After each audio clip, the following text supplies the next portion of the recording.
Hello friends, welcome back to the new video guys and my YouTube channel guys. Today friends we are going to talk about guys how can we customize font size in our Oppo phone device. Friends, we want to customize guys this font size setting as according to yourself guys. How can you use? How can you set? Today friends I will show you. I will tell you in this video.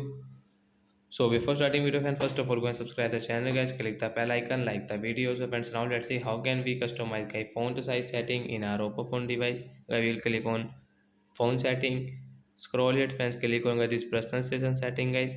Friends, click on your font size setting and guys scroll it.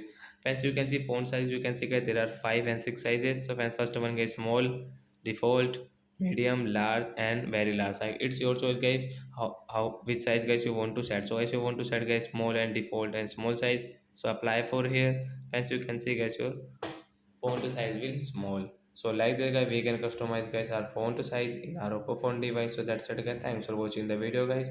We will meet on next video. Bye bye friends.